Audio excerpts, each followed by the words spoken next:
Good morning, ladies. Happy Tuesday. I hope you are doing well. We are up.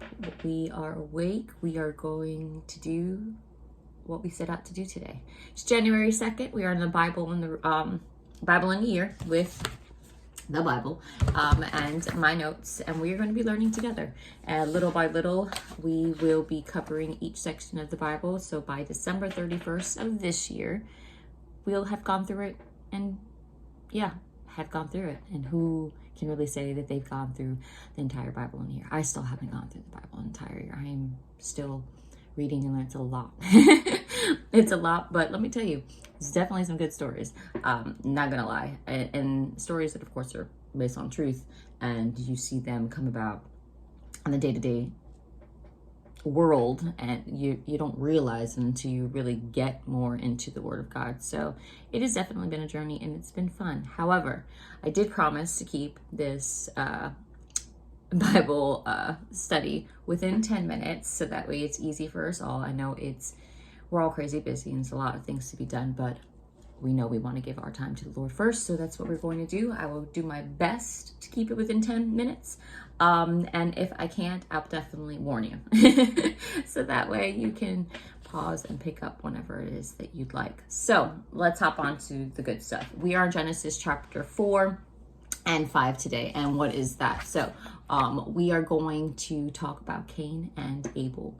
And the story of Cain and Abel highlight the consequences of sin. And what do we mean by consequences of sin? What the heck happened with Cain and Abel? Well, in Genesis chapter 4, verse 1 through 6, it narrates the story of Cain and Abel. And here are some specific scriptures that highlight their identities and the consequences of their sin.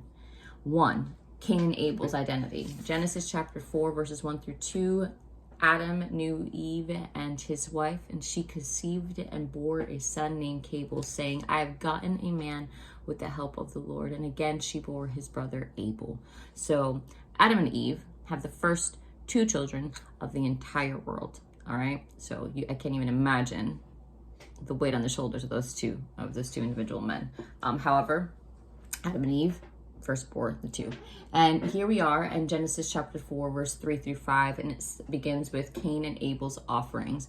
And it asks that, it starts to say that in the course of time, Cain brought to the Lord an offering of fruit of the ground, and Abel also brought the firstborn of his flock and of their fat portions. And the Lord had regard for Abel and his offering, but for Cain and his offering, he had no regard. I'm sorry, I put it up here so it's not, I keep looking down, so I have written paper, and then in case my computer freezes, I have it there.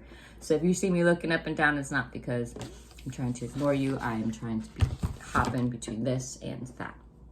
But Cain and Abel's offering is in the Lord's eyes, it's BS. I mean, can we just say that it's BS, because it's BS for Cain. Abel's the secondborn. He's not the first. He's not the first. The firstborn in the Bible says is supposed to get like all the riches and all the favor and all the blessings and all of that. And that was Cain. Except Cain had a bad heart in terms of what he always wanted to do what he wanted to do and give. And Abel didn't. So in chapter 4, verses 3 through 5, it begins to talk about Cain and Abel and the differentiation between the two and how they treated the Lord with their possessions. So back to it. The Lord had regard for Abel and his offering, but for Cain and his offering, he had no regard. So what happened in the offering, and what did he do? Well, Abel, in chapter 4, verse 4, Abel presented the firstborn of his flock, a lamb, as his offering to God. And in so doing, he honored the Lord's word, which is referenced in Hebrew also chapter 11, verse 4. But God accepted that offering and commended Abel. Okay, he gave his first flock. He had tons of everything. He gave his firstborn flock, because you have to sacrifice the biggest of things. If the Lord sacrificed his one and only son, I mean, we have to go about in the same manner, right? So here we are. Cain now chose his own offering, which was rejected by God. Why? Because Abel only did it by pure heart, but also included fat pieces, which coupled with the reference firstborn, indicating that he gave God his best. Cain, on the other hand, presented his offering in the process of time, or simply because it was time to give. He didn't do it genuine humility. God demands his requirements be met in his way. Ritual in itself never satisfies God and is an abomination to him. God doesn't want us to do things out of a ritual or a practice. He sees our hearts. He knows your intentions. You can say you love God. You can say you do all the things, and you can say you're good, whatever. But if you're doing all the opposite of this, then it's not giving him a sense of peace and joy to say, I am pleased with you. What are you doing? What are we doing? Because trust me, I get it. I've been there. Sometimes I still do. Sometimes, listen, we're human, right? That's why it's so important to dive into this stuff. But it says that God demands his requirements be met in his way. Ritual in itself never satisfies God and is an abomination to him, because above all else, Abel presented his sacrifice with the right heart, which Cain did not. Now, chapter 4, verse 15, it hops over to the mark on Cain, like Adam and Eve's clothing, was for protection. And the act of mercy, even in the midst of judgment, the mark, sign or pledge, was the concrete proof of God's promise. All right. Now, he had a lot of promise for us.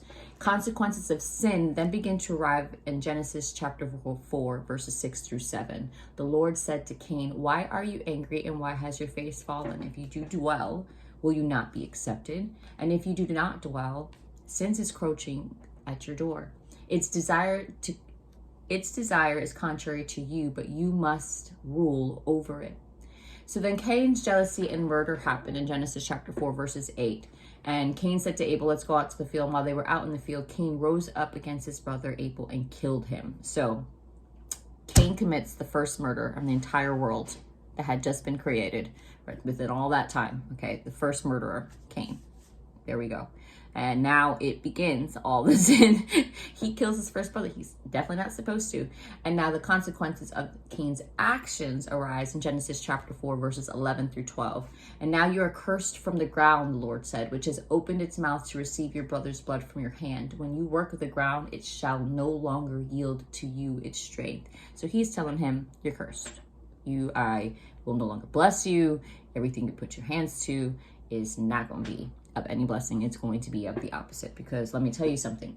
You may have whatever it is that you have, say that you thought you got to it. That can be removed and taken. Remember, it can be removed and taken. So everyone needs to really be sure to humble themselves, because I think that if anything, we lost a lot of that in society, like humbleness for sure. People say that they're humble. They're not really humble. So that's why we have to be the light and pray each day, because it needs a lot of it. Definitely needs a lot of it. Hopping back on, so Cain's jealousy and murder happen, and the consequences of his sins begin to transpire in verses 4 through 11. Chapter 4, verses 11 through 12. Now, these scriptures provide insights into the identities of Cain and Abel and the severe consequences that follow Cain's sinful actions. Now, in Genesis chapter 4, verses 15 through 16, after Cain is marked for protection, he builds a city, and his descendants engage in various activities. Lamech, a descendant of Cain, has 2 wives, and his lineage delves into music and metalwork. Meanwhile, Adam and Eve have another son called Seth, through whom a righteous lineage emerges. Now, in Genesis chapter 4, verses 15 through 26 and all that, yes, Lamech had 2 wives. The second sin amongst them, well, I'm sure there's other sins, but another sin arises where we already have 2 wives. Lamech begins the marriage of having 2 wives, when in reality you're only supposed to have 1. And why? I have no idea. No idea. But we know it's not supposed to happen. So here we are, verse 14, chapter 4, verse 19. 2 genealogical lines run in parallel. The line in rebellion against God, which was Cain and Lamech's line, and the godly chosen line. The rebellious line may be related to the seed of the serpent, okay? But because by Lamech taking 2 wives, it illustrated the ungodliness of his family as the firstborn, to break the Creator's 1 man, 1 woman pattern for marriage. Christ's ancestry is traced back to Seth in chapter 4, verse 25, since Adam was 130 years old when Seth was born. He was 130, okay?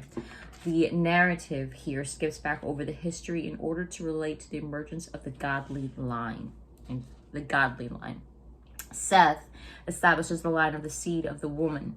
This line is opposition to Satan. The Lord Yahweh is revealed to be the most detailed person and personal and powerful of God's names.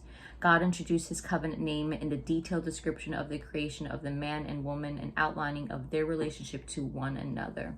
But God can also, jumping to chapter 5, is a genealogy, all of chapter 5 is a genealogy, spanning from Adam to Noah, in detail highlighting the longevity of their lives. Methuselah, the longest lived person in the Bible, is also mentioned, and the chapter culminates with the introduction of Noah as a righteous figure in a world increasingly marked by wickedness. All right, in chapter 5 and all that, Noah begins to appear. But God, just an FYI, in the Bible can refer to an immediate descendant, father to son, but can also be used as a reference to grandsons or more distant descendants. The age of each patriarch at birth of his first child, through whom the generations continue, as well as the number of years he lived after that birth, and the entire length of his years are recorded. Let me tell you, they lived for quite some time. It's probably because of all the no donuts and sugars, and they actually don't like go work with their hands and keep themselves physically fit. That's all I could think of. But Enoch occupies the 7th place in this genealogy. In chapter 5, verse 18, a place often reserved for particularly significant individuals. Lamech, 7th from Cain, shows the growing violence of the ungodly line. And Enoch, the 7th from Adam, is the most righteous of all men. Only Enoch and Noah are recorded as having walked with God, describing the perfect fellowship of Garden of Eden. Now, in chapter 5, verse 24, we're going to be wrapping up. God took him. Enoch's righteousness resulted in God sparing from his physical death, affirming God's power over death. Only the prophet Elijah shared this experience, all right? And in chapter 5, verse 29, a man of obedience, Noah called it, helped fulfill prophecy. God worked through Noah's obedience to prevent the complete corruption of humanity. The only man that ever listens back then, and before God, wiped out the earth and restarted again. and boy, did he restart for us to land here, but we're going to make a change. That's it for today, ladies. I know I'm a few minutes over. I have to figure out how to get all of this within 10 minutes. It's definitely a lot to cover. I enjoy it and I talk a lot and bring stuff in, but I feel that sometimes we have to make it personal, especially if we're going to be joining this relationship together Monday through Friday for the rest of the year. But I encourage you to read Genesis chapter 4 through 5 on your own. I will post the notes because I know I speak very fast, which I also have to work on this year. But I'll post it under the video for you all. So that way you have it. And yeah, if you want to talk about it, send me a message. Probably going to most likely begin to maybe start doing a Bible study next month virtually as we start diving in. So that way we have stuff to go over and ask questions and bring them to church and all that good stuff. But I hope you're enjoying the journey. It's day 2. Let's get today moving. Have an awesome day. Be blessed. Bye.